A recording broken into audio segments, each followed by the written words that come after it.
चलते चलते एक बात कह दूं, क्योंकि अयोध्या तो पहुंचना ही है, लेकिन मुख्य बात तो यह है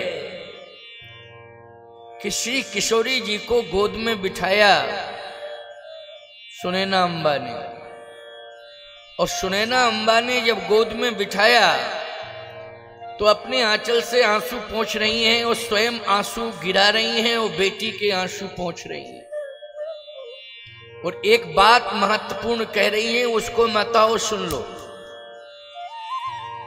बेटी की विदा करते समय तुम रोती ज्यादा हो, समझाती कम हो, ये सिस्टम चल रहा है। क्यों भाई, चल रहा है कि नहीं? रोती ज्यादा हो, समझाती समझाया करो। रोना तो होता ही है, लेकिन समझाया ज्यादा करो। क्यों? बेटी जहां के लिए आई है वहीं जा रही है।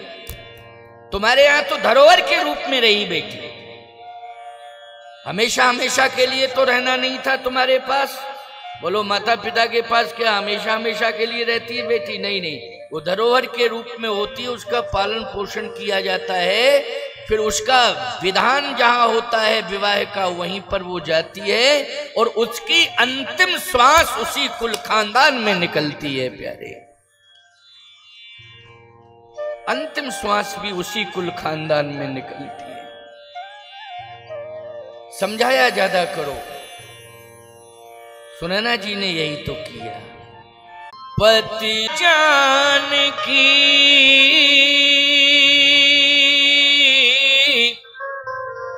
ओ मिटी महामर जाग की राख महीप दृगंचल बिंदु सुधोवन लागे,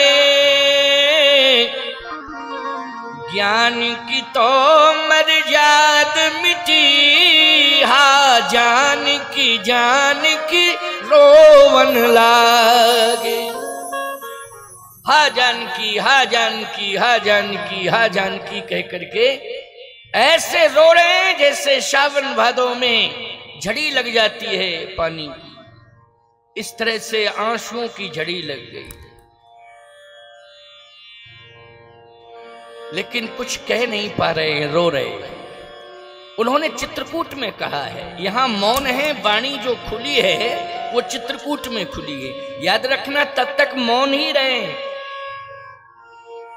वाणी कहां खुली है इसका भी मैं उदाहरण दूंगा, आप लोग सुनते जाना, क्योंकि मुझे अयोध्या ही नहीं पहुंचना है, मुझे चित्रकूट भी पहुंचना है। और मुझे चित्रकूट ही नहीं पहुंचना है, मुझे तो आज दो संतों के पास पहुंचना है। एक तो भरत जी के पास पहुंचना है, दूसरा हनुमान जी के पास पहुंचना है। और ये दो संत अति महत्वपूर्ण हैं।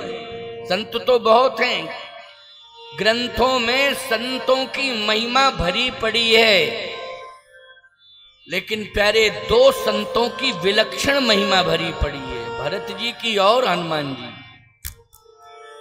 इसलिए आप सब श्रवण करना। ये महत्वपूर्ण दिन आज का भी है, वो कल का भी है, क्योंकि एक ही दिन तो रह गया है, अब ज्यादा दिन बचे कहां हैं। रहा एक दिन, केवल एक दिन। तो आज का दिन तो अब आप सुन ही रहे हैं कथा, लेकिन अब कल का दिन और रह गया है। तो आज और कल भरपूर कथा सुन लो। थोड़ा सा कल के समय में परिवर्तन हुआ है, कल 1 बजे से कथा प्रारंभ हो जाएगी, 1 घंटे का अंतर रहा है। अभी 2 बजे में आता था, कल 1 बजे आऊंगा, और 5 बजे कथा विश्रामित होती है तो 4 बजे, क्योंकि भंडारे का कार्यक्रम कल चलता ही रहेगा।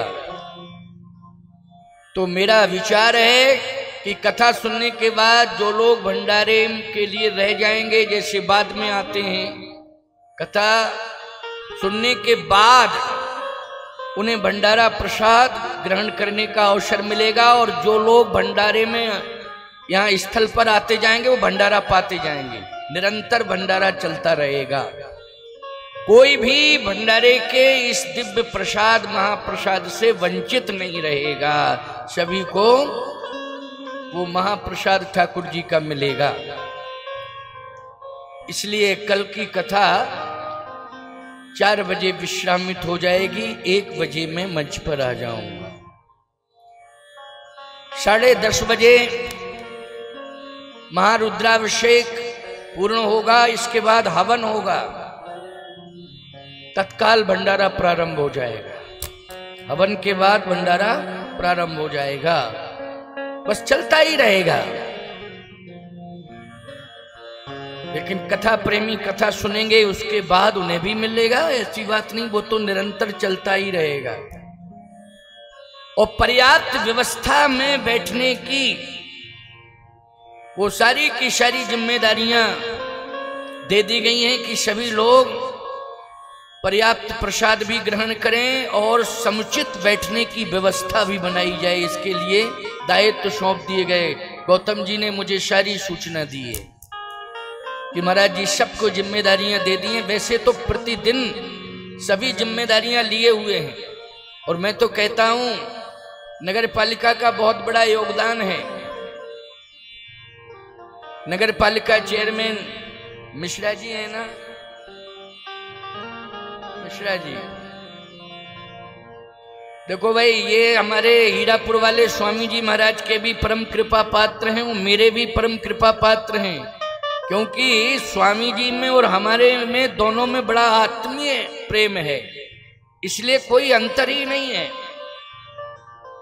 और सभी संतों से जुड़े हुए हैं, सभी संतों का वो आशीर्वाद लेते रहते हैं, इसलिए इतना बड़ा दायित्व उनको मिला है कि वो नगर के प्रमुख व्यक्ति बन गए हैं, आशीर्वाद के द्वारा ही बने। पूरा नगर पालिका का अधिकारी और कर्मचारी और जितने भी पार्षद हैं, वो सभी पार्षद सेवा में लगे हुए हैं। नगर पालिका का बहुत बड़ा योगदान। पूरे नगर के, गाडरवारा शहर के नौजवान और क्षेत्र के सभी नौजवान, वो भी सब सेवा में लगे हुए हैं। बहुत अच्छी व्यापक व्यवस्थाएं हैं और सभी श्रद्धा पूर्वक व्यवस्थापन में भी लगे हैं, सेवा करने में लगे हैं। भगवान की बहुत बड़ी कृपा है, इसलिए ये आयोजन निर्विघ्न तरीके से संपन्न हो रहा है। देखो भाई, 12 वर्ष की बालिका है राशि पटेल, चांदोन ग्राम की है। वो गुम गई है। गुम क्या गई है, भीड़ ज्यादा है, इसलिए आप सभी लोग व्यवस्था में लगे हो, यहीं कहीं होगी। छोटी सी बच्ची है, तो जितने भी कार्यकर्ता हैं ध्यान देंगे और उसे मंच के पास ले आएंगे, मंच के पास ले आएंगे। कहीं भीड़ भाड़ ज्यादा है, इस कारण से बच्चे हैं, कभी खेलते खेलते थोड़ा दूर भी हो जाते हैं, इसलिए ध्यान रखना और बच्चों को थोड़ा संभाल के रखना, माताओं बहन बेटियों, क्योंकि ये बच्चे जो है धरोहर हैं राष्ट्र की, इसलिए इनको संभाल के रखना, ये आपका धर्म कहता है। कोई बात नहीं है, बच्ची मिल जाएगी, यहीं कहीं होगी, यहीं लाना, मंच के पास लाना। जब भी जिसको मिल जाए थोड़ा सा निगाह में रखो, ध्यान से देखो इधर उधर। तो आइए सुनिए, जब अयोध्या पूरा समाज पहुंचा तो अयोध्या में तीनों माताएं आरती सजा के खड़ी थीं, और पूरी अयोध्या की जितनी भी महिलाएं थी, वो सभी महिलाएं आरती के लिए तैयार थी कि हम भी आरती उतारेंगे, दूल्हा दुल्हन की आरती। वाह, यह है प्रेम। प्रसन्नता है पूरी अयोध्या को कि आज हमारे चारों राजकुमार दूल्हा बने, वो दुल्हन लेकर के आ रहे हैं अयोध्या में। प्रसन्नता चारों तरफ से दिखाई दे रही है और देवता पुष्पों की वर्षा कर रहे हैं। संत भी मिथिला में थे अभी, फिर अयोध्या पहुंच गए दर्शन के लिए। संत तो भगवान का दर्शन ही करते रहते हैं, उत्कंठा रहती है भगवान का दर्शन ज्यादा से ज्यादा करने को मिले।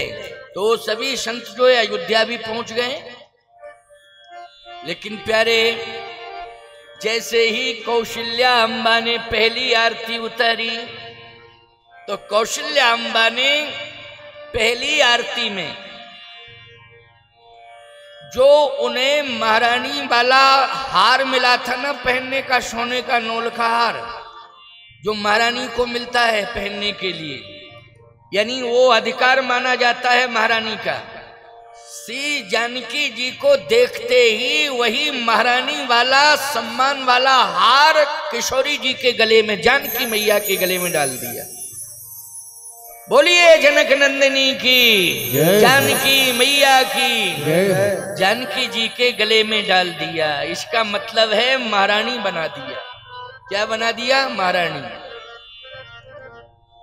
वाह, इतनी प्रसन्नता है। अब कैकेयी जी ने सोचा मैं क्या दूं, क्योंकि नौलखा हार तो कौशल्या जी के पास, मतलब बड़ी बहन के पास, मैं क्या दूं। तो याद रखना, कैकेयी जी के अधिकार क्षेत्र में कनक भवन था। तो जैसे ही किशोरी जी की आरती उतारी, जानकी जी की आरती कैकेयी जी ने उतारी, तो कैकेयी जी ने, कौशल्या जी ने तो सोने का नौलखा हार दिया था, लेकिन कैकेयी जी ने तो कनक भवन दे दिया। लो, ये कनक भवन में रहोगी। अच्छा बोलो, महारानी कहाँ रहेगी? कनक भवन में रहेगी कि नहीं रहेगी? कनक भवन भी दे दिया, कनक भवन मिल गया। अब आप विचार करना, सुमित्रा अम्बा के पास देने को क्या है? मैं एक बात कहना चाहता हूं, सुमित्रा अम्बा जो दे रही हैं, शायद वो कैकेयी अम्बा नहीं दे पा रही। जो सुमित्रा अम्बा दे रही है, आंखों में आंसू हैं, मेरे पास क्या है विचार कर रही हैं। याद रखना, आरती हाथ में है, एक हाथ से आरती पकड़े हैं और दूसरी हाथ से लक्ष्मण का हाथ पकड़ लिया। देखो ये दृश्य है, सुमित्रा जी एक हाथ से आरती पकड़े हुए हैं और दूसरे हाथ से लक्ष्मण का हाथ पकड़े हैं। लोग नहीं समझ पा रहे ये हाथ क्यों पकड़ लिया लक्ष्मण का।